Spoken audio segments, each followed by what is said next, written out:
people say renting is a waste of money.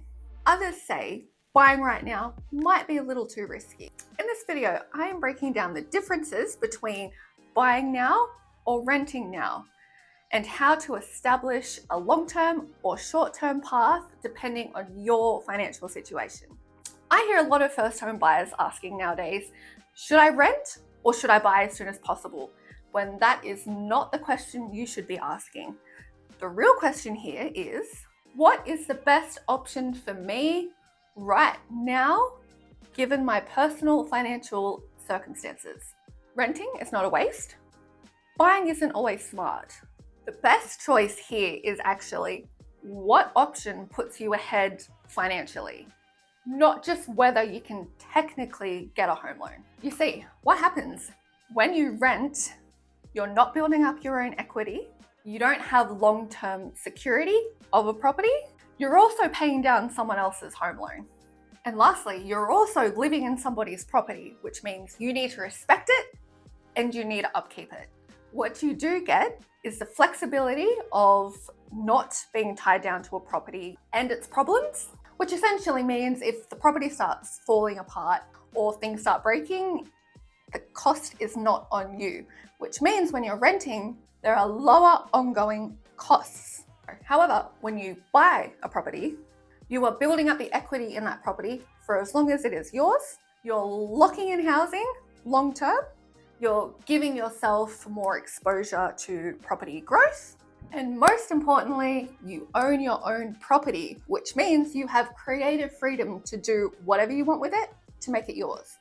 But remember, with all of those pros, there's also a very large mortgage you're going to have to repay, usually over the term of 30 years. Most people will think that this is a simple comparison, buy versus rent. However, the real comparison here is rent versus true costs of owning the property. So when we're being realistic, you're actually looking at renting versus the mortgage, interest, rates, management, and insurance of owning the property. So you might ask, why would people choose to buy a property then? People choose to own properties because over time, you will pay down your home loan, your income will increase, the value of your property will also increase. And this is where wealth is built. And on top of that, your money is also going down to pay a property that you own.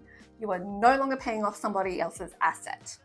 And usually this reason alone is the sole purpose why people want to purchase property, to make a move into the market because they want to start paying off their own home loan. If you're in the mindset of, I'm just going to stop renting and switch my rent payments to a mortgage repayment and I'll be fine, that's where you are setting yourself up for shock, because in reality, it's not as easy as a simple switcheroo. This is a huge financial step up. And if you are under the impression that you're not going to be able to make these repayments or afford your new ongoing repayments, inclusive of all of the new costs to purchase a house, then that's a sign to take a step back and then reanalyze your financial situation. You are not a failure at all if renting is the best possible solution, long-term or short-term for you. You will fail, however, if you are living above your means and you can't afford to repay your mortgage plus the costs over time. Properly assessing your financial situation will help you prevent future financial mistakes. So, when is the right time to buy? I want you to firstly forget about market conditions for now, because buying really starts to make a lot of sense when your income is stable and consistent. You have a good amount in the savings that you are willing to contribute for a deposit to buy a house. You can comfortably afford your mortgage repayments without any stress. You have also budgeted for all of the things that I mentioned previously, which again is obviously your mortgage, the interest, your rates, insurance, maintenance of the property. And lastly, you're also thinking long term and not just trying to get into the market. The truth is, buying a property only works if you can hold it long term. So we're not talking for 12 months. We're not talking until things get hard. We're not talking until rates get high and you give up.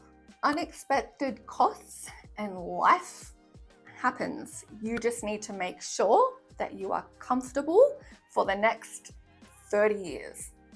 That's long term. If you aren't ticking all of those boxes above, your best bet would be to continue to rent until you are in a better position to buy.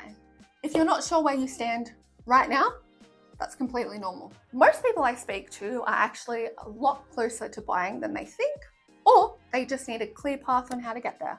The very first step is understanding your numbers. So how much you can afford, how much of a deposit you need, can you make your ongoing monthly repayments, and the ongoing costs. Once you can see your situation a little bit more clearly, then the whole rent versus buy debacle becomes crystal clear. If you need help figuring this out, I encourage you to please click on the link below to book a completely free strategy session, because we are happy to help. If you found this content helpful or relatable, or you know someone in this exact scenario, please make sure to subscribe. Please make sure to like this video, and please make sure to share it with your friends. Bye!